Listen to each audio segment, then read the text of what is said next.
Well, welcome everyone. Voice AI Masterclass, and this is how we built 750K systems and got our clients to pay. And Henrik and Yanis here. Welcome everyone. Hopefully you guys know us from YouTube or seen us around on LinkedIn, maybe. If you could give us like a thumbs up or something in the chat, or if you've already seen us. Yeah, thank you, Yana. Appreciate it. All right, so today's agenda, we'll go through the three most common solutions that we've put out into the real world. That we started that back in March last year, so pretty much when the whole thing was very fresh and new.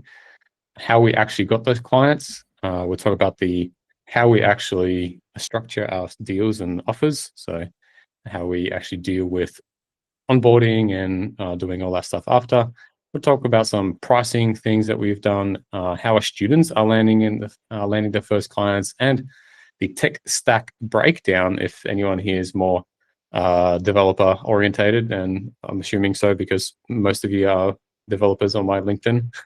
So we'll see if I'm right on that aspect. But yeah, and then at the end we'll have a 30-minute live Q&A, so you guys can ask us any kind of questions in between after the presentation. And so just in case you don't know who we are, we've built over 60 plus solutions with our agency.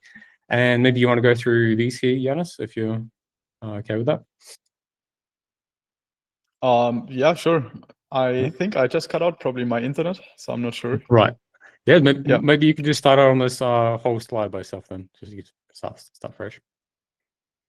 Yep, easy. I hope my connection is stable enough because I literally just cut out. But I think you asked about the three specific voice AI solutions, right?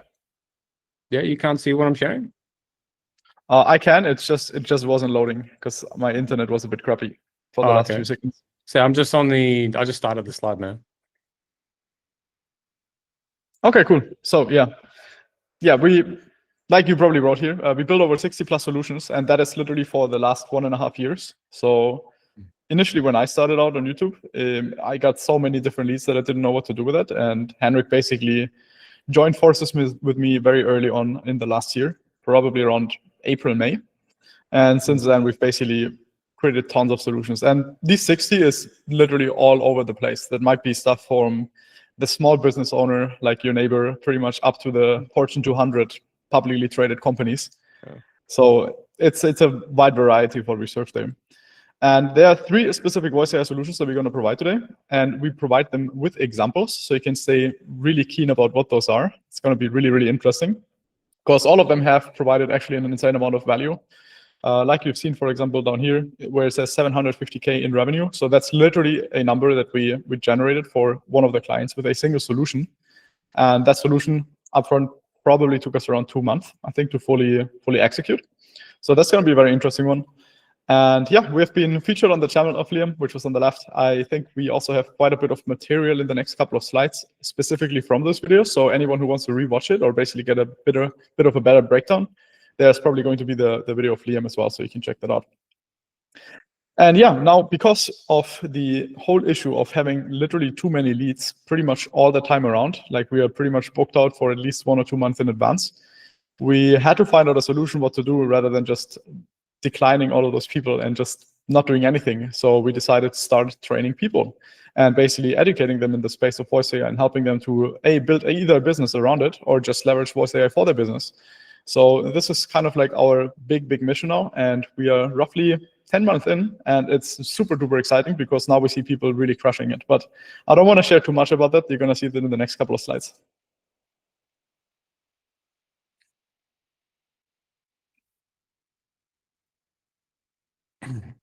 So what we see most people struggle with is we become builders, and like people can build stuff, but it's very then hard to swap from the building mindset and get stuck in building the most perfect solution. I'm sure you guys have been there.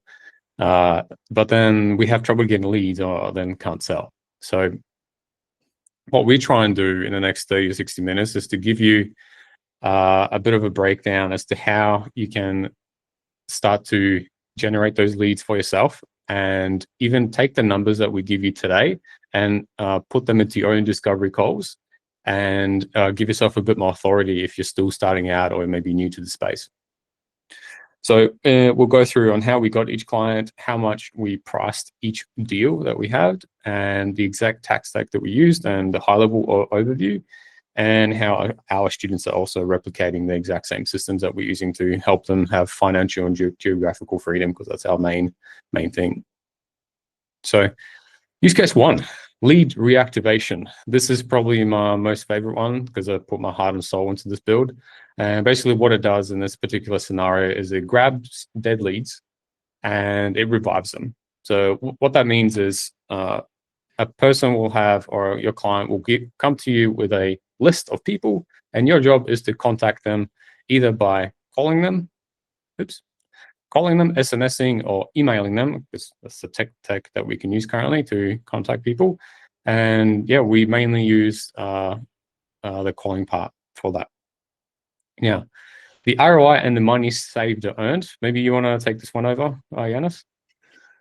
Sure, yeah. That's, like I said, it was probably, and this was kind of like an estimate, but if I was always taking the really passive number, which was probably around $500,000. Yeah. This is probably the more accurate one. And this was really a cool combination out of what a human would have basically made if he would convert them compared to AI. This was fairly easy to calculate because obviously after running any kind of product or a specific service or project, you have data, and that data allows you to analyze those numbers, I would say, fairly accurately. So that was really cool.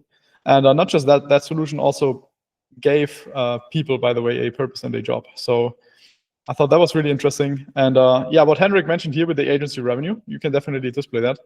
The agency revenue is basically what we made from the solution. And this is not a one-time fee. So this came basically in parts, because we usually phase out bigger projects, meaning we start with a certain phase that brings already the client some sort of value, while still being, let's say, small enough to not overcomplicate things and show them the immediate results rather than just have them wait a month for a solution. So that is something we're going to break down as well in one of the future slides, though. Yeah, for sure. Yeah, I mean, phases are a great way to, because if you give them the big bill of 54K up front, they're going to run away most likely and cry. So yeah, but breaking it down has helped them. And I've maybe just put some clarity on this. I'm not sure if I explained it well enough, honestly. For those who haven't watched that before, this is for candidates who actually applied to a job, and we're calling them back to let them know, hey, you didn't get the job, but here's 5 questions we really want to ask you because there's potential opportunities for you guys in the future with our company. So that's what we did for this specific use case. So that's where the 754 came from. We got 58 people jobs, and multiply that by like 13,000 equaled about this. That's what it was from. And there's some really high level overview of the build. I'm not actually going to show you specifically every single like little tidbit, but basically what happened was in the top right here is, ooh, what happened there? Let's go back. The client provided us a list. We upload that list into Airtable. So a completely low-code solution. You guys don't even, you can start off as a beginner. We run a scheduler from 9 a.m. to 7 p.m. And we also had a controller for the amount of calls we can do every single minute. So we wouldn't overload our VAPI with too many calls. And we would also filter candidates that we have called before, so we'd never call anyone twice. Because as you can imagine, that would be annoying being called by AI more than twice, even if you told her to stop calling you. Outbound calls were made directly with VAPI. We inserted dynamic variables into the call, so people were greeted with their name, what job they applied for, and what date they applied at. And we had the date applied because many people applied for more than one job, and it was very confusing to try and segregate the different applications if there was more than one application from a single person. Then we run once the call finished, we would run the end of call report, which is like a transcript, through an LLM. It would analyze everything for us. And if the call, for example, was decided by the OpenAI transcript to be a voicemail, then our Airtable would be checked against everything 7 minutes later, and then it will check. And if that check said it was voicemail, then we would call them again. And if they didn't pick up on that second call, then we would actually SMS them. They'd also have the ability to call back. We had an inbound agent give us about 4% extra completion rate of our calls. So that's a little magic tip you guys could have there when you're building out these solutions. And the results were shown for a custom dashboard on our client. And the best case scenario is that once someone went through the whole process, then they would get forwarded onto a like a recruitment person, and then they would then follow up with another interview and get them a job, which is how the other 58 people got theirs. Yeah, I think it makes actually sense that you just double down on the 4%, because I think it's such a crucial detail that if you think about a voice solution, you try to call someone, you can obviously imagine that if someone misses that call, that they're obviously gonna call back if they're actually interested. Who was it? So that is, in this specific example, at least, it came up to 4%, which is quite a lot of people, especially if you consider that we called 20,000 of them. So the amount of revenue we generated literally just by implementing this extra solution of having the possibility of calling back in, so an inbound call, and basically running through the same setup, is really, really high. So you can often squeeze out a lot there, and that becomes really important, because nowadays building voice agents, I would say, is fairly easy. Making them good is incredibly hard. And this basically is one part of it, right? So you try to optimize for all of those small little nuances to make sure you can get the best and highest accuracy and quality and performance out of it. Yeah, even choosing what time you send out your best batch for the candidates was also a thing we tweaked in the end. We figured out that for that specific use case, that specific company and those people, it was between 10 and 2 p.m. were the best time slot, especially on Wednesdays. So what we would do is we'd crank up the concurrency to like 100 for that one day. And for the rest of the days, we'd run like 20, 25 instead. So we do the most on that day, for example. Yeah, for anyone who doesn't know, concurrency basically means how many phone lines you can call at the exact same time within Vapi, for example. Yep. And the scenario is this one. So this is one of the scenarios in make.com, and I know you guys are probably using NA10 right now. However, this was back in, I don't know when we started this one, man. I think it's June, like July, something like June, this. July, maybe August. Yeah, it was last year, pretty much. Somewhere around there. But I think we released this go live in about November, I think, last year, because we were running it December-ish. So yeah.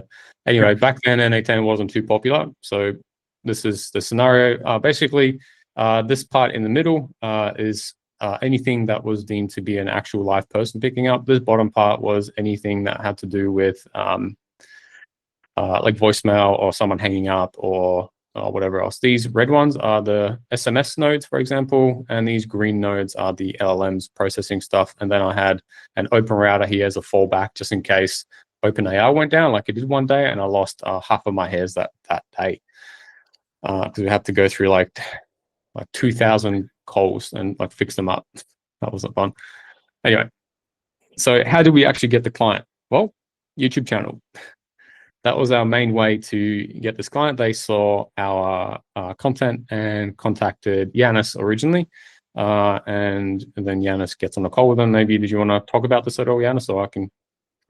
Yeah, sure. We can just quickly touch it. So I was basically just running on the front end, trying to understand and systemize everything, because especially with bigger projects like this, it was really hard in the beginning, because obviously back then voice AI was so new. No one really knew how to price that stuff. So we had to figure that stuff out ourselves the hard way too. We basically charged very little for stuff that could have probably been a $20,000 project. But that way we basically figured out how to price things properly. And this was kind of the same thing here. So when you have data, which is kind of like the most important thing when you deliver a first project, you can repurpose the data and really understand the value proposition of what you're going to provide. And that helps you, what we also have down there, basically the offer.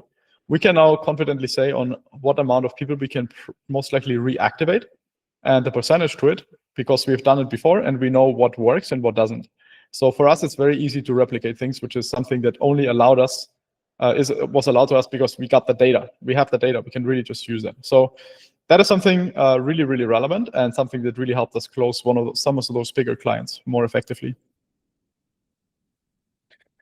Yeah, I mean, 32% of people, or 20K, what's that, like six something K people we had screened. So you guys can definitely charge that then like per result. now that you guys know those numbers and go to recruitment agencies and literally replicate kind of what we're doing. You just have to build out the solution, but you know, have the numbers, and it's much easier now for you to close that specific niche or this client because now you have the actual numbers for it. Now the pricing, phase one was about $14,500, and we charged upfront for that. Now we, as I said before, we split stuff up into phases. So our second phase was $8K, and phase 3, 4, 5, and 6. I mentioned to you guys before that the whole over the period of our build, and even up until now, we're still getting upgrades and requests for not only this project but further projects. But up until now, we've made $54K with this one specific client to help them build out extra cool things for them. Just to show you guys. And just to let you know, these 54K is not a huge number. There are clients that bring you a way higher lifetime value, like a higher LTV. So this is, I would say, pretty normal if you do a good job. Yeah, if you do a good job, yeah. And this is like a payment. That's my Wise account. So 14.5. And yeah, we have time for 2 questions. So if you guys have anything question related about anything we just talked about, then just press the little hand button at the bottom, and the first 2 people will get answered. Am I good to go? Yeah, go for yes. It. Great. So thanks very much for the session, guys. Really good so far. I'm having like trouble understanding like pricing things in general, right? And I wanted to understand, because I was looking at the stage aspect as well. Did you first stage the pricing in this first scenario, like at the beginning, or is this something that actually kind of grew as you guys worked with the clients? Then, okay, we need another phase for this project, or was it always a 6-phase project? No, it always grows very dynamically. With some clients, it might be 3 phases. With some, it might be 12. With some, it might be 20. So you really can't expect a straightforward way there. It really depends on the complexity and the features they want. Okay. And I appreciate it. Grew like quite a bit, or? It really depends. Like obviously, the more value your solution provides and the client understands that even earlier, then you most likely will get more follow-up projects. And it might be, it might just not come even gradually, that you say you have one, then you finalize it, then you get the next one, you finalize it. It might be that the first one was so well that the client just hits you immediately with like 3, 4, 5 different projects, because they have so many ideas and things that they want to have implemented. And then you can basically either combine those projects into a single phase or spread them out. So there's a lot of variability and flexibility in it, but that's usually how it goes. And so I'm sorry, I don't want to take too many questions, but just one more. When it comes to like pulling the numbers out of thin air is what I'm doing at the moment, trying to plan things out, right? It's like, how did you find the value of 8,000 after being paid 14.5? What kind of metric did you tie that number to?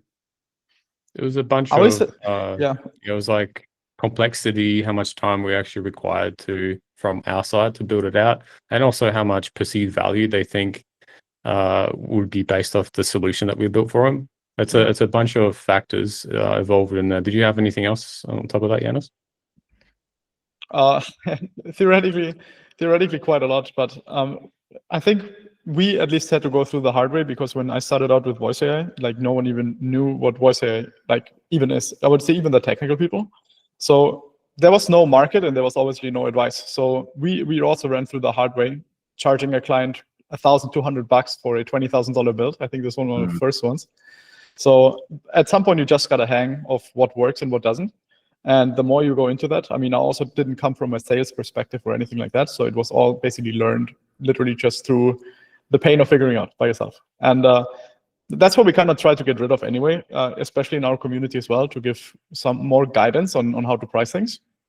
But yeah, usually if you start out, you have something like an icebreaker offer that you can price fairly cheap to get data, and that data you can leverage then to build out more phases. But yeah, I would keep that till the end, because I can quite go for a while. Thanks very much for your answers, guys.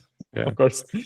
We'll take on Ahas next, and then Henry. Sorry, man, we'll keep you to the end because just time for 2 questions. I'm not sure how long this will take, this whole presentation, because we've never done it before. Okay, thanks, man.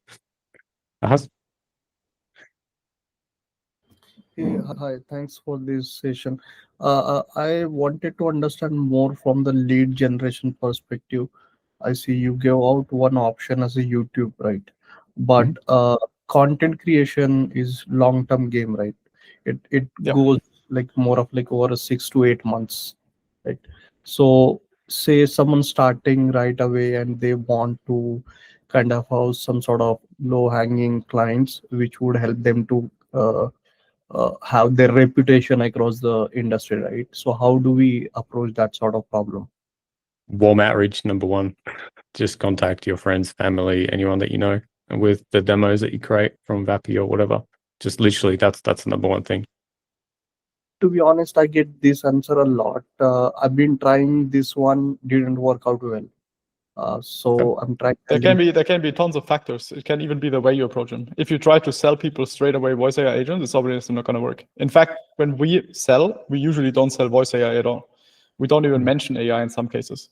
It's really variable. I mean, I'd love to go into that, but again, I think I probably just need way more time for that. So if it's fine, we can probably just push that question towards the end of the Q&A. I'm happy to share you some details on it, but it's definitely going to take a few minutes longer. There's some like other examples we also show to Ahaz throughout the presentation as well. Oh yeah, that's true. We Just got some in the slides. Yep. Albert, thanks. Sure. Thank you very much. All right. And by the way, guys, you can just keep questions in your head, and we'll take them probably in like 15, 20 minutes. All right. So use case 2, we call it customer success. And what this one does is it can be a very complex or an extremely simple inbound system, or it can be a combination of any one of these things that I'm about to list. So it can be answering common FAQs. So something like, what time are you open? Seriously. I'm not sure if you guys know Kmart in Australia. Like, people call up Kmart all the time just to ask that question. The second one is blocks spam callers. Literally just build out a solution from a plumber, blocks 80% of the spam calls. That's what I got paid for to build. Transferring, so you're replacing the old IVR system, the thing that goes like press 1 for, press 2 for. Gathering information, so sort of like lead qualification, but maybe you need to gather info about an Amazon order ID, and you're gathering that and sending that over to the CRM. And go on to the next one, updating CRMs. So whether it's Zoho, HubSpot, maybe they don't have a CRM and you're just building it into Airtable, which is probably even easier and better for us. The second one is you're sending updates to the live team, whether it's via the Slack channel, SMS, email, whatever kind of channel they want to use. As long as we can hook up to it, we can do it. The second last one is we can also book appointments with this system. So this one is a pretty comprehensive one. So I recommend for anyone starting out to not do a booking appointment system, probably not sell that as one of your first solutions, because it is actually quite hard to pull off. And for God's sake, do not copy the agent nodes from YouTube where people show those AI agent kind of booking systems. They do not work. Last one is access to website and company info. And this is the largest data set. This is something where you would include as more like a RAG system. So you're retrieving information from like 400 or 4,000 websites with like 2,000 PDFs. You'll need a full setup for that one. And again, as I mentioned, any one of these literally can be a solution. Any one of these or a combination of all of them. This system that I'm about to show you, actually, the one that I'm showing you right now was for a high e-commerce client. And for them, we saved them $2,000 a year with this solution, because we actually got rid of the need to have 5 to 6 people on the IVR sitting in different departments. Now we just have one customer lady sitting there instead. So imagine 5 or 6 people can now do something else in the business. They don't have to pick up the kind of like, as I said, common FAQs, which is pretty much what they got asked. We can now just have one person taking care of any edge cases. This also saves them about 8,400 minutes a month. They get about 2,800 calls a month from people on the phone line alone. Now, for the agency revenue, we made about 50K from this project. It was phased out as well. I'm not sure if I'll go into it a little bit later on. Give me a sec. Yeah. You can just fly over it pretty much. Yeah. So, yeah, this one was a big boy project. This one took me a little while to get going. We're still actually giving it updates up until now. I think we started last year in about December. which is Yeah. why the thing, yeah, yes, I don't even think the 50K are accurate anymore. I think it's way higher. probably Oh, close yeah. to 80, maybe. I don't know. Probably. Yeah. Yeah. Anyways, yeah, move ahead. Yeah, the high level overview of the build. It has we built this one on retail. Inbound calls comes in. A person might ask to buy a product, then, or a person might ask about a product and wants to actually like buy it, or they want to speak to a specific person or a department, and anything kind of fallback related, any kind of edge case goes to the customer care team, which I was talking about, the one lady who's sitting there picking up any other stray phone calls, which was probably like 200 a month out of the 2,800 calls, just pretty much nothing. So our tech stack setup is retail quadrant. For if anyone doesn't know what that is, it basically has the ability to store a crap ton amount of documents in it, and AI can retrieve information from that very accurately and fairly quickly. And you can put in websites and document info in there. We also have the ability to transfer up to 30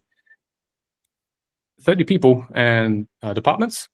So the person might ask like, hey, can you transfer me to this specific spot? And then AI asks us about the postcode. It grabs the postcode, checks it against the database, sends them over to it. Or the person might ask, hey, can I talk to Bob with extensions +61? Sure, transfers over to Bob with +61, or just one or the other. If the person actually wants to buy something, so this was an important thing for the client, if they actually want to buy a thing, because it is, as I said, high ticket e-commerce, it's about 30K a pop for them. So we transfer directly to the sales team without any questions. We just shoot them off. And everything gets updated in their CRM, which in this case is Zoho. And this is one of the scenarios. One of the scenarios, I have like 8 of them in this build. This is one of them. As you guys can see, the blue nodes are Zoho related. This part here is contacting anything edge case related. This is all like updating the Zoho. This part here is the transfer system, and the top part is the inbound call coming in. Pretty cool, right? I think so. And yeah, how we got the client was actually through a referral. So maybe you want to talk about this one. I'm thinking the German client, Janis. That's how we got the referral for this one. Sure, yeah. It was also just because we actually delivered a similar high-ticket solution for a German client, and they were obviously really happy with what we delivered, and therefore they just introduced us to some of their, let's say, work partners or business partners or potentially even connected companies. So we had the advantage of getting introduced by someone from that they already knew, that they trusted, which was very easy for us to make a close on that one as well. So that again just brought us basically quite a lot of extra income without doing any sort of outreach, because we literally just got recommended. So if you do a great job, the principle of recommendations is incredibly powerful, because you can get tons of value out of that. Yep. And yeah. Goal was, yeah, exactly. So their main struggle was that they had this IVR system, so this very standardized phone calling system that you probably know from any bigger company. And from what I heard is, and what I've seen is, it was incredibly clunky and really, really hard to maintain. And we literally just replaced that by a few automation nodes, pretty much, I would say. Obviously, easier said than done, but it is way more efficient, way cheaper, and way more accurate. So that was a big one. And yeah, it increased satisfaction a lot as well for the people that call in, right? Because it's more conversational, so you don't need to wait. Yep. Okay, so the pricing here, for phase 1, it was the basic setup for the inbound agent, and that was just answering questions and transferring to, gotta think back now a little bit. It was like 2 or 3 specific departments. It wasn't many initially, and that's what we do initially. Like we do like an MVP kind of style starting off, and then we increase the complexity as we go up. So like phase 2, we charge, for example, for 9K, and then we included, for example, the ability to have the postcodes and transfer over to multiple people and all that. And then this one, there's definitely more than 6 phases. I think we're up to like, how many scopes did we send out now? Like 10. But anyway, That's where the rest of the money came from, about 50K, but as Yana said, we're probably more like 80K right now. And why this structure works, and I'm not sure if I read it before, but the idea is that when you structure it like this to a client, especially initially, when you give them a scope and it's quietly laid out with phase, the price, how long it takes, what you're going to do for them, give you authority, because that tells them that you actually know what you're doing. That actually helped us, and then they actually can see what they're paying for as well. And the last use case, I'm actually glad I shortened this one because we're already 34 minutes in. So I'm just, I thought about it, and I'm just going to give you a TLDR. So this was for lead qualification. That's a quite common use case, I'd say. And basically a lead signs up for your website or a Facebook lead form, and we call them and then we ask them qualifying questions. An example was for a real estate company, people got onto the website, they filled out a questionnaire, and then we called them straight away within like 15 seconds or less. And that was connected up to their Goha level. For this one, we charge 5K. That was when we were starting out and we had no idea how much value this solution would actually provide. So we charged them 5K. And the money that we made for this build was about 70K a month. So this is based off they closed about 7 people extra a month because of this solution, and about 10K a pop because this was selling homes for people. It was like 2.5% of 400K roughly. Yeah, that's how the numbers work there. And the offer is that we'll help you with qualifying potential buyers of properties. We'll search for the properties that you have in your knowledge base or on your website, and we'll book viewings and send an SMS. For this, seriously, I would never charge 5K for this anymore. What do you think is a good price now, Yanis? Now that we know this. I'd go over the tech stack again. I'm not even sure which integrations we use specifically, but definitely way more. I'd probably not. This was the Quadrant. This was the setup with Quadrant, and I think they had the Excel sheet and some website connections, and they were like able to update their own properties as well on the go. Yeah, I'd probably see that more like 15, 20. I'm in that round. Yep. And again, how we got this client is again through YouTube. And the pricing was one time upfront. We got paid in full for the 5K. And honestly, we did that because it was way too hard to chase up clients for like a 2 or 3K cash deposit. Literally, I would recommend just charging them upfront. So how do we actually build the solutions? Did you want to try this one, so I can do it all? Sure, can definitely talk about it. So this is kind of like my favorite way of recommending how people should deliver a solution when they're just starting out, or even if they already have experience but they don't necessarily know the value proposition, then this becomes super crucial too. Now, simply imagine that when you just start out and you don't necessarily know the industry you're targeting, or in worst case, you don't know the offer that you're actually going to use to sell, so the value proposition that you're going to provide. These handover solutions basically allow you to get all of the flexibility that you need to really get the most out of your first project.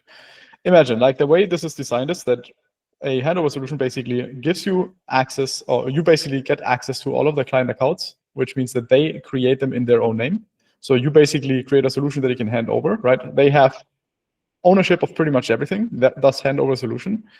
And when you then build it out, you build it out on their tech stack, meaning the whole responsibility is on their side, which is really crucial in that step, because if you don't necessarily know how well something works out for you, or you don't even know if that niche is the one that you actually want to go into, you can fairly easily pull yourself out. Now, I always know that everyone is very much interested in monthly recurring revenue, which, to be fair, doesn't even matter that much, especially given what we know now and the numbers that we can actually generate. And it just adds extra complexity on top. Like, if it's your first client and you get a retainer with them, and let's say they are not a good client, or you don't like the solution, you basically stick with them, and it's much harder to get them out of the contract that you potentially set up. So this basically avoids all of this pain from that angle. And another good thing, which is also one of my favorite ways, is that because they have ownership of it, you can price things higher, because people like to own things. And when they can own things, they feel more confident. So that is usually a way on how you can increase the price. And on the other hand, it has also a really good side effect, because when you create these handover solutions and you hand them over, usually someone has to maintain them. Because voice AI, with mostly anything in the AI space, it's extremely versatile, and it needs to be adjusted all the time to make sure you can get a higher success variation on every single call that you do. So whenever you create a voice solution, it's most likely going to be, if you're good with it, maybe like 70 to 80% accurate. And the other 20% is basically the hardest part of all, because that includes all of the things that you don't necessarily know, or all of the edge cases that you got to fix. And these are things that the client otherwise would need to handle themselves, but because you handed the solution over, but because they don't have the expertise and they usually also value the time more, they obviously come back to you for more advice. And that usually happens when you offer, or when you deliver a great solution. So that is why this is such a powerful thing. Yeah, Henry, can you just show me the last bit on the... Oh, okay, so the comprehensive testing. Yeah. The thing is with the handover solution, and this is, by the way, probably something that we should have maybe even written a bit differently, because if it comes to testing, it's kind of like a whole thing by itself that you can even sell as an extra service on top of it.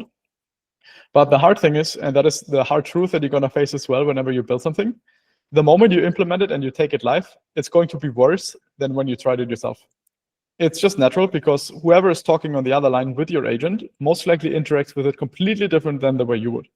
And we've noticed that literally through mostly all of our use cases, and the results are always the same. It's going to be worse, because the edge cases you got to figure out by basically analyzing the calls and then fixing those as well, so you have a better throughput. So that is why, like, testing itself, I think I also mentioned that we have that in our course as well. It's basically a thing that you can sell even as a separate thing on top of it, where you can have automated testing, you can have uptime monitoring. There's tons of really cool potential. Awesome. So here we come to our students who have looked at some of the past builds we have and have talked to us a little bit. So probably the number one ways our students are creating, generating clients and leads for themselves and making money from these is through YouTube. They are posting about, depends on the availability and time, but at least one video a week on YouTube. And that's just showcasing they've picked some kind of niche, for example, hotels, and they make YouTube videos specifically about that and showing them a demo and the ROI calculation on the videos. The second, probably most popular at the moment, is cold emailing, since we actually have a course on it. They would pick the niche, pick the ICP, like the person that actually want to target. They make sure the targeting is very well angled, and then they have a specific offer set up, and then they, after doing the whole setup, then they start doing the cold emails. So we've had a few students do well with email, but this one does also take a while, because you've got to warm up and actually do a few different campaigns to see what actually works and what doesn't. The probably quickest way and best way for our students that have made money is literally just to reach out to the warm contacts and ask for referrals. So literally all you're doing is you go on to Bob, who you met down the street last week at the pub, and say, hey Bob, I'm starting out this new business, man. Did you want to check out this really cool thing I just built? I was seeing if you know anyone that'd be interested in that. That's literally all you're doing. So you're not even selling to him, you're just asking them for a referral, really. So here are some of our students' results. Here we have Imra. He closed probably within his first 3 months, 4.7K project. This was a fun build. I helped him build it out. It was an instructional paper plane RAG system. Very interesting use case. Here's Mohammed. He closed his first deal from YouTube, 3K, 50% upfront, and then 50% on completion. And another one is here. He got his 1.6K project for a real estate client, and he used Make and Amplify and a bunch of other things for it. And here we have Liam. You guys may have seen him on my LinkedIn. He closed one of his deals for 4K, 100% again from YouTube. And Corey, he's really good at outreaching and getting referrals and using his warm outreach, his warm network, and that was for 7.1K. Then we had Ivo here for a cleaning franchise. He closed the client for 17.6K. That was probably within his like first month of actually being with us. And again, Liam he made, as a 19-year-old, 24,032 days.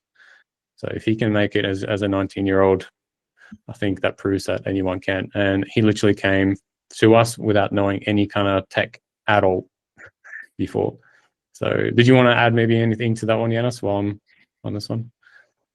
Yeah, just that he's full-time studying, which I think was even more crazy. Yeah. I mean, he's full-time at uni. Yeah. And still goes to gym and has time for everything else and this as well.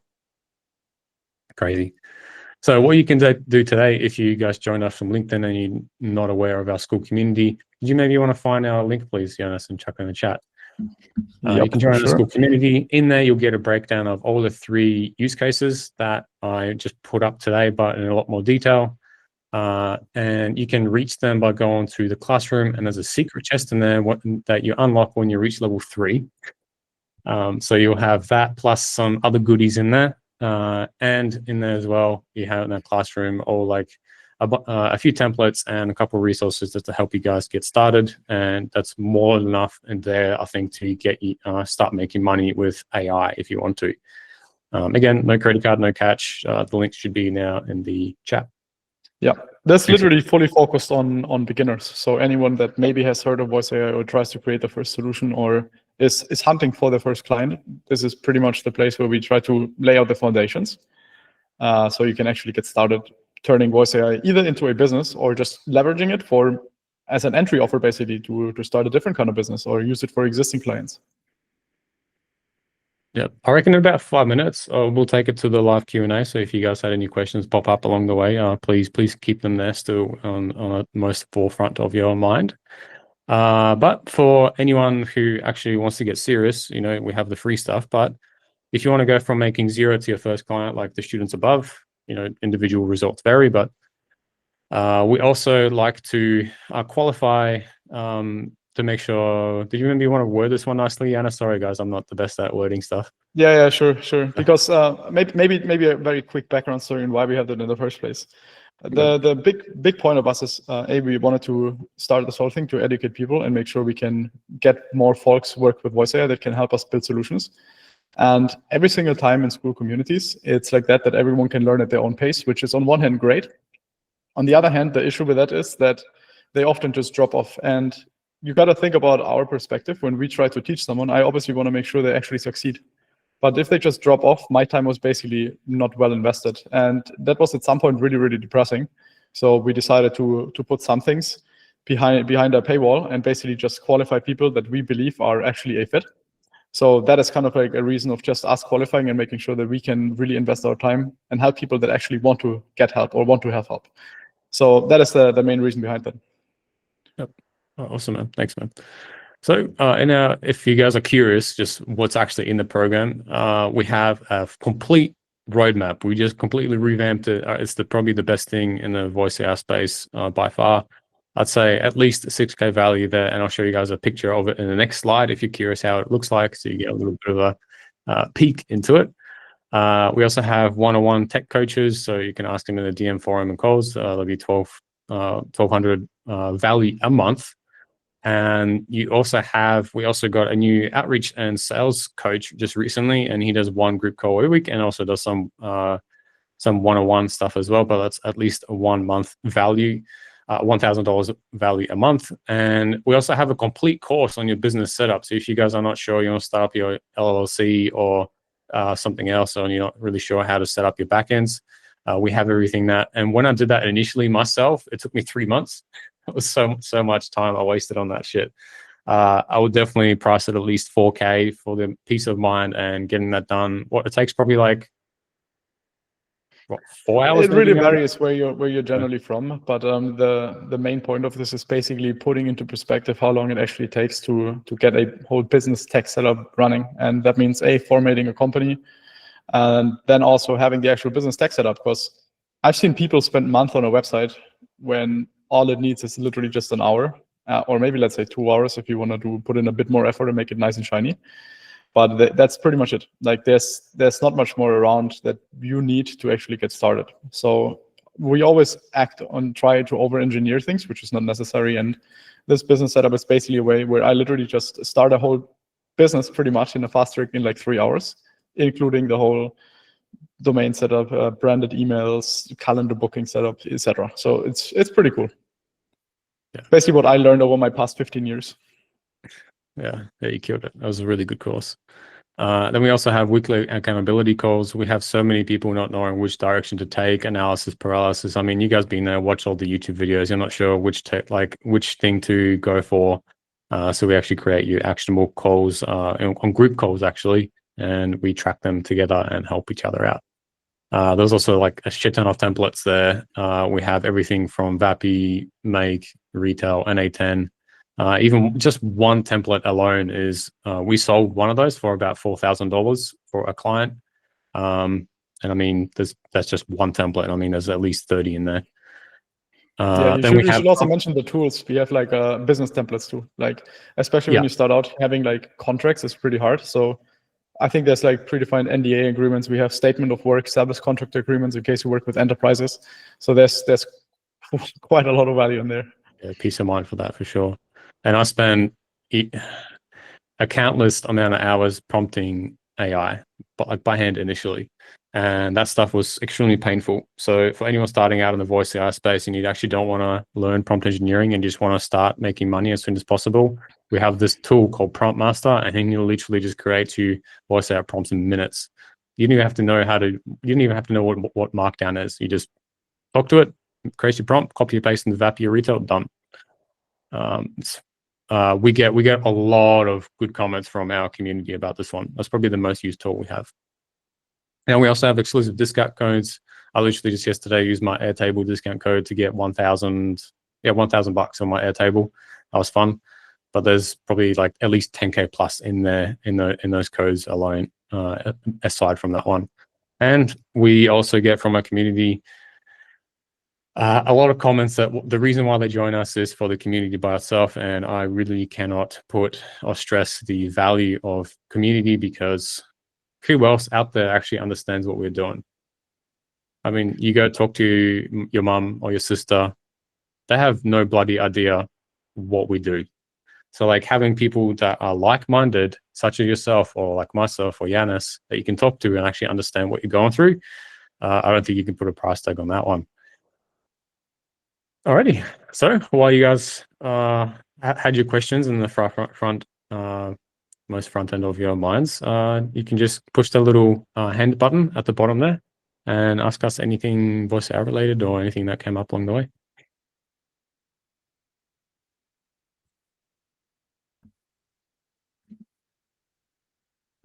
Yep, sure.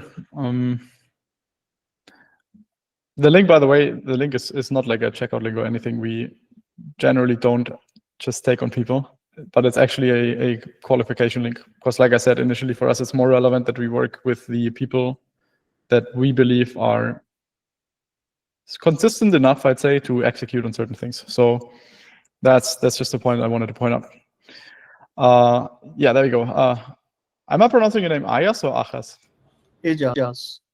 Ajas. Okay, cool. All right. I think you were about on the lead question, right? Yep. Okay. So yeah, the whole YouTube game and everything is a long one. I definitely do recommend, though, do this alongside of you building things, because it's just such a massive cheat code. Because in the end, you're building some digital real estate. So that doesn't even need to be YouTube. Like if you're good on LinkedIn, use LinkedIn. There's other ways as well. You can even use something like TechCrunch to post articles, get featured there. You can even use Reddit to source leads. There's tons of different ways on where you can just put your word out. And by you just literally spreading value, which is the same thing that I did on YouTube, it's very likely that someone will find you. And fun fact, I think it was around 2 months ago, I found a Reddit post that was featuring me, and I saw quite a few people texting in the Reddit post some random stuff, and we're just curious about voice AI. And I literally just went in there and I commented and tried to help them out. And guess what? Like a few days later, I actually had a business owner who's now also part of our community book a call with me And he literally just told me that he had just found out through me about me through Reddit, which was crazy. So there's ways everywhere pretty much. So that's why I say, like, at least from the inbound side, have at least something ready. It should definitely be something that you build up while you learn and while you develop, because you will always learn something. Especially in the voice AI space, it's moving incredibly quick. So if there's something new that you learn, just turn it into a quick piece of content.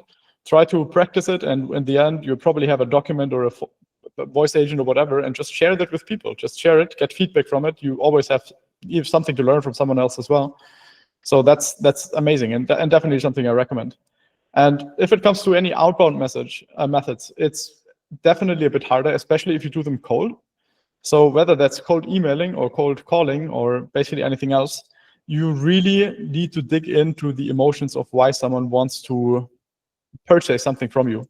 And this can go really, really deep. So initially, when you mentioned you use your warm network, if you tried reaching out to your warm network and trying to sell them voice AI, or I don't know how exactly you approach them, it's usually not going to work out. Because people most likely don't even know voice AI. I see this very often. They don't even know what voice AI could be. Like, they have literally zero idea about it. So they don't connect it to phone agents. They don't connect it to anything that they can interact with. It's literally just a word for them. So you need to catch the person that you're trying to target at the right stage, which is pretty hard, especially if you don't have data. So you gotta trial things. And that's the same if you do cold outreach. If you do cold outreach without any idea, you have to guess and estimate what the problem is, and B, what the emotion is that helps you get them hooked and maybe trust you a bit more, or at least get them keen or interested enough to learn more about your service. So that is something that you just have to figure out with trial and error if you don't really know that specifically, because it can be completely different. And I know it sounds very hard in theory, but let me just give you an actual example towards that. Because if you, for example, let's say run ads, or you do cold email outreach, and you target the pain point of people maybe not getting enough leads, or not converting as many leads, they might not have that as the actual problem, which sounds a bit weird, but it definitely is a problem for them that they don't have enough leads, but it's most likely not the thing that converts them straight away by just telling them that you will get them more leads. It's usually an emotion that is connected to the problem, and that emotion is usually what triggers them to be more invested into whatever you sell. So that might even be that, because they don't have many leads, they struggle with something personal in life, or that's exactly the reason why they can't travel around. So there's always something behind that bothers them. And if you figure out what it is that bothers them, and you try to use that for marketing purposes, and basically just help them get over this problem, and then you move things towards leads, you get a way better response. But like I said, these things you usually just figure out with trial and error, and that is just the way it is. The only way you can shortcut that is, by the way, finding a partner that has experience in that and knows how to get around and knows the pain points of that specific industry. I see. Thanks, man. Yeah, you're welcome. Anna. Hey, thanks, guys. I think Sonny did put a question in the chat as well, which I'm interested to see the answer for. But I did have a question around, earlier on, Henrik, you mentioned that booking systems using AI are kind of like dumpster fires, very difficult to manage. Why is that? And what is the alternative solution to getting people booked into calendars? Is it a bad use case of voice AI? Is it not quite ready yet? Or how does that work on a technical level? There are just a lot of variables. I would say generally building out a booking solution, like building out a voice agent, is easy, but making sure it works actually well, that's the hard part. If you see a lot of tools now, they try to pre-integrate calendars. So I think Retail, Vapi, Forneo, basically all of the bigger ones, they have a predefined integration with something like HighLevel or cal.com, which kind of works. The thing is, it's always in a very basic way. Like, think about it now. If you would have multiple time zones, right, and you have people calling from multiple time zones, how are those different time zones managed in a calendar? They can't be accurately tracked. So if someone says, for example, I have a call I want to call at 3 a.m. and they're on the East Coast, it would be completely different than when they're on the West Coast. So these small nuances, they make things incredibly complex. And this is literally just for the appointment scheduling part. Then if people, and that's a very bad practice, if someone tries to build a solution and they don't necessarily know the amount of effort that goes into that. And they even just drop the word or the possibility that you can even reschedule appointments or cancel appointments.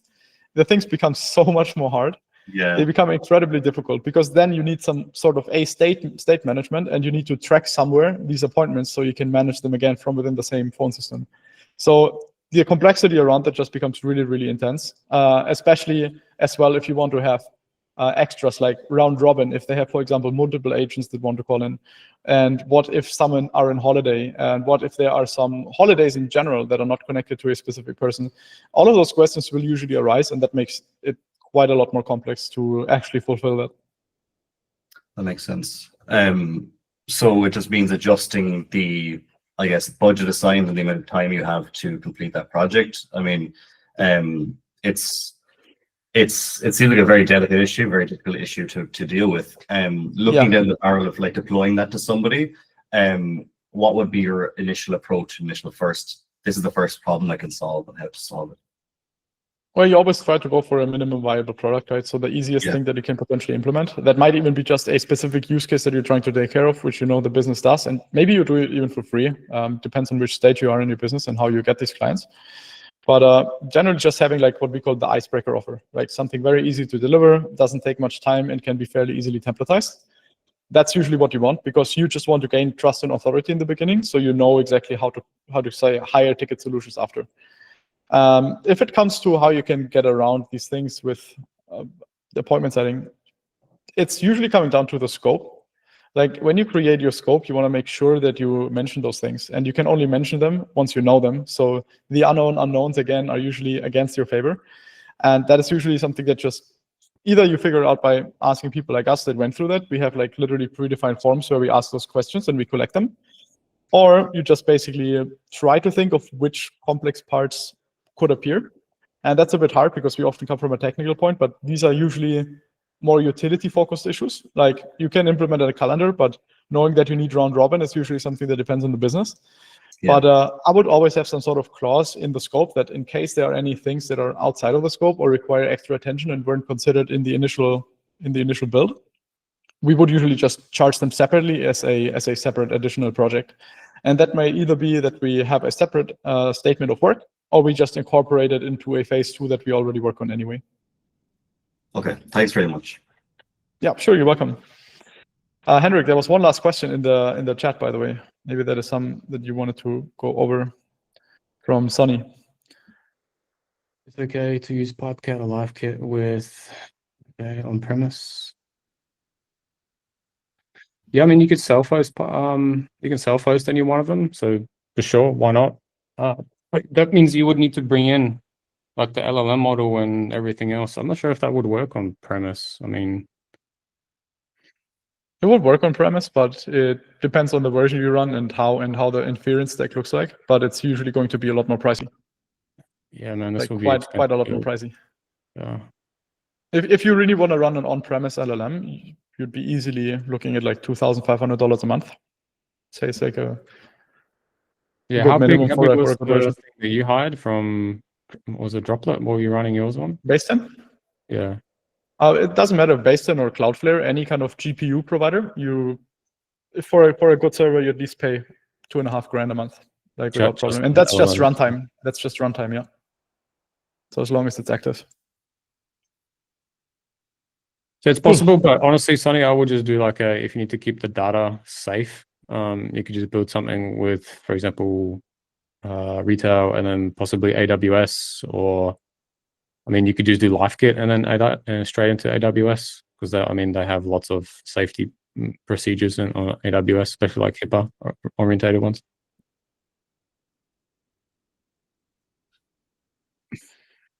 Taha. Yeah, I just need to know, like, you're doing very well, and as per your website and the YouTube channel, I'm really impressed with you guys. And just wondering, like, you guys have a commercial website where you are selling your product, and I need to know that website. Do you mean for the voice AI services that we sell as an agency? Yeah. Sure, I can drop you that down here. Is there anything specific that you need? Just looking for the portfolio. Okay, sure. Yeah, that's the one. So in this website, yeah, like you, I already visited your website. So you already, there's only the voice AI solution section. And Yeah, you look for a portfolio of what we yeah, sold? portfolio, yeah. Yeah, to be fair, I don't even have one, and I never needed one. Mainly because we either get them through recommendations or direct referrals or YouTube. That's what I mean. If you build out a channel like this, you don't necessarily need to show off something because you already have so much content out there that people just validate the fact that you know something from the free content that you have. It's a bit of a different approach. I'm not sure if you try to just find that content to see whether or not you can replicate something for yourself.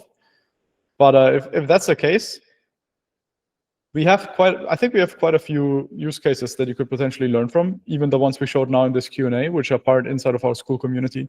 So that could be an inspiration for you to kind of like build out a case study for yourself.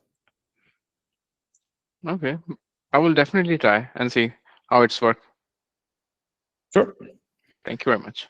Yeah, so Yeah, much you're easier welcome. to close leads, guys, when they come in very warm from your content. So much easier.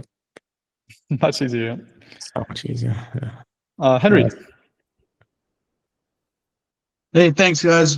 Great presentation, very insightful. I wanted to ask about the templates, just like combined with the prompt master, like how plug and play like are those templates? Obviously, like we'll need to know what we're setting up, but just if you could go into like the types of templates and yeah, just like how plug and play the state of them are.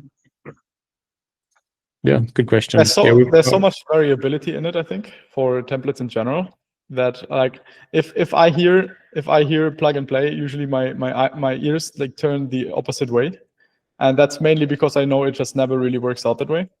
I know that for a fact because we had clients in the exact same industry where I would love to literally just reuse the same thing we did, but it would have never worked out because even in the same industry, they might have a completely different tech stack. They may have a completely different setup within the same tech stack.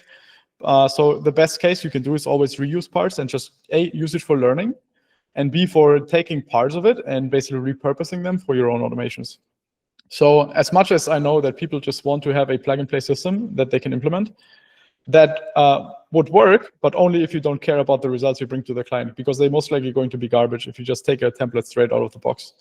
And I know that for a fact because I've literally seen my templates in ads on Facebook and LinkedIn, and you cannot imagine, pretty much everywhere, that are already super outdated. They have been using 16 nodes in make.com that I could now replicate with like 1 or 2, or if I need nodes at all. So the reason I mentioned that is because I'm not fully sure of the intention that you have behind it. If you look for like a quick shortcut on implementing a voice AI solution, I may have to disappoint you because that doesn't really exist, because it needs to be custom. So you most likely have to learn of the specific tech stack that they need and how you can adjust that template to actually get the best out of it. So I'm not sure, maybe you want to drop a few more insights on what you're actually trying to achieve, if that didn't answer your question. Yeah, no, that's really helpful. For me personally, like I'm not a technical or developer, I'm more like sales and marketing.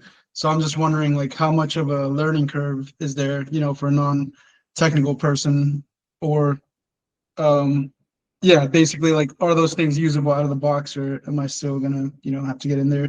I think in that Yeah. case, I would actually disregard the templates, mainly because they are built for systems for someone who really knows like how to do an A10, make.com. They know their way around VAPI. Like they spent like at least a month building something, right? But the roadmap, I think, would be the best one, because it literally takes you from like handheld, basically from starting out completely from scratch in the voice AI space. Like we assume that you know absolutely nothing, and I think that's where the biggest value lies at the moment there, especially with our hands-on kind of approach. So if you want, as a salesperson, just know enough about voice AI so that you can then talk to your customers or leads confidently, then I think the roadmap and the setup that we have there is by far the bigger value for you there instead of the templates.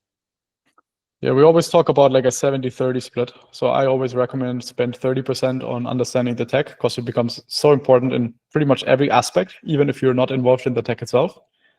And the 70% just go towards marketing and outreach. And since you say you're more comfortable in that anyway, just like I said initially, just play with your strength. It's going to be way more powerful.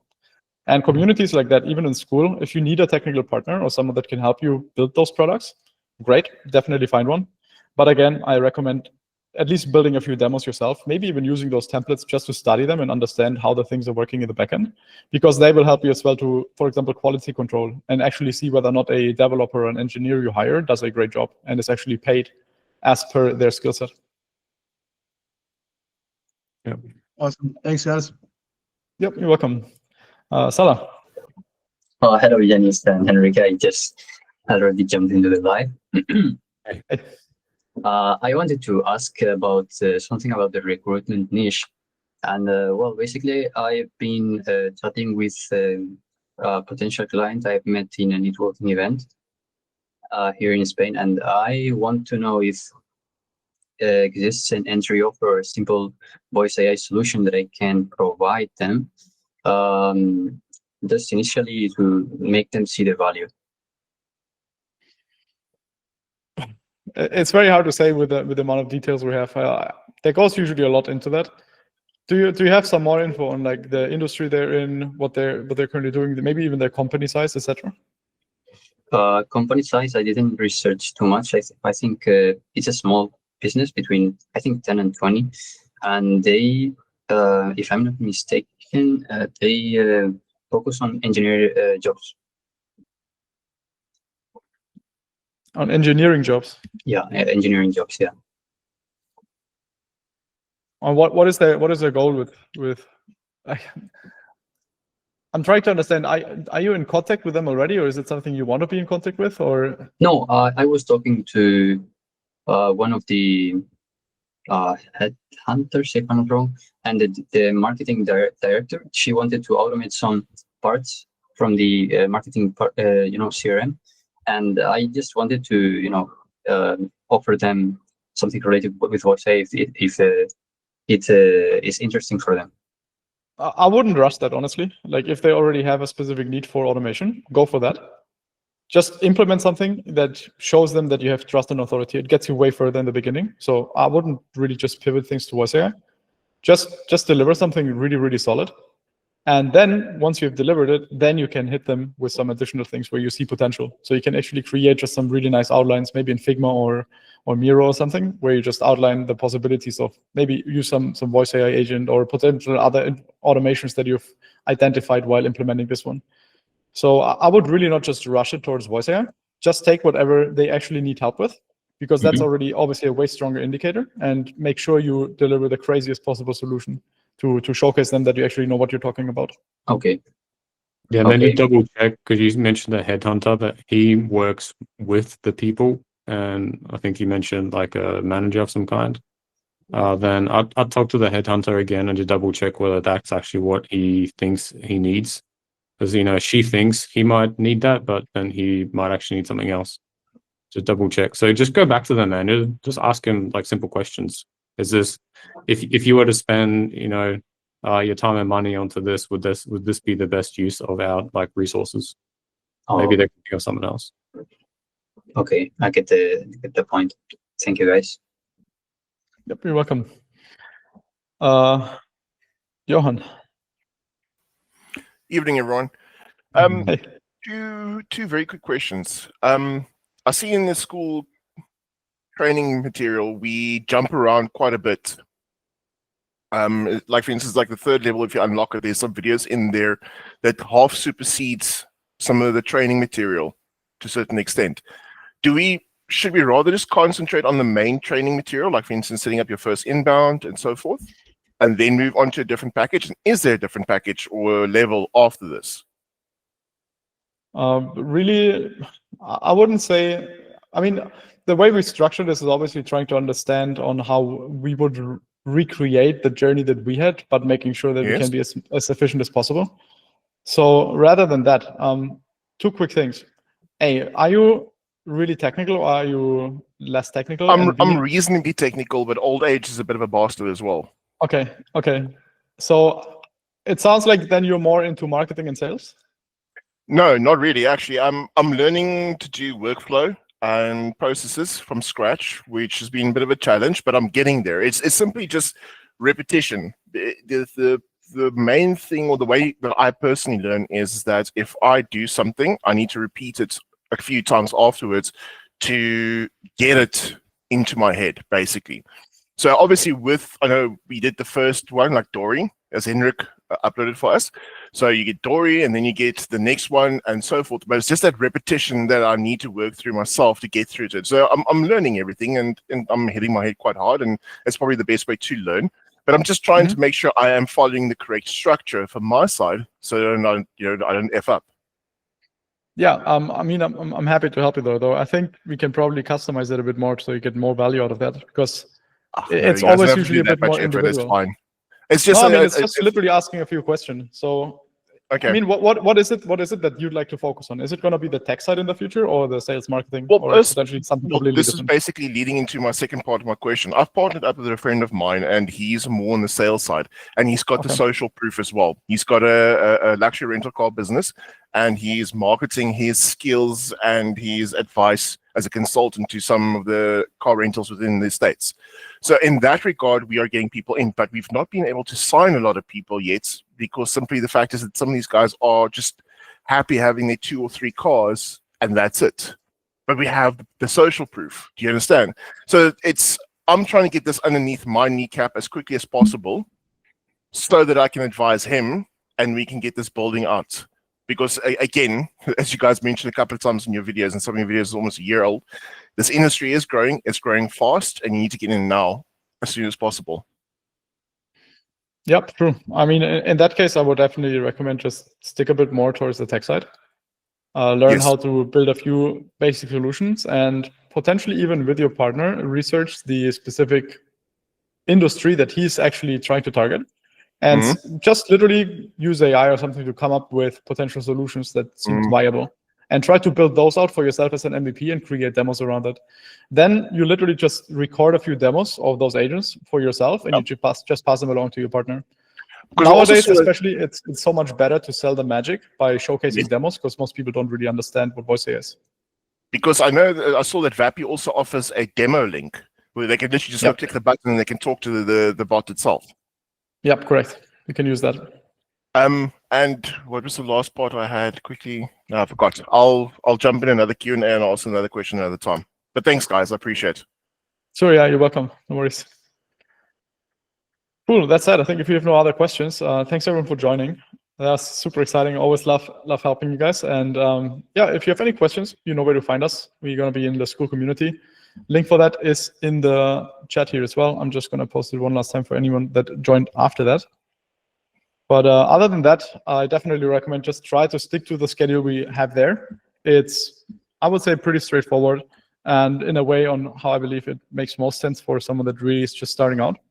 And in case you already have clients, or you later down the line and you need some more specific help, we have quite a lot of ways on doing so. So if that's the case, you can also just drop me a message on School. So that's it. Thanks for joining, everyone. And I wish you all a great evening, morning, wherever you are. And see you in the next one. Thanks very much, guys. Really appreciate it. Yeah, everyone. Have a good one. Peace. Bye-bye.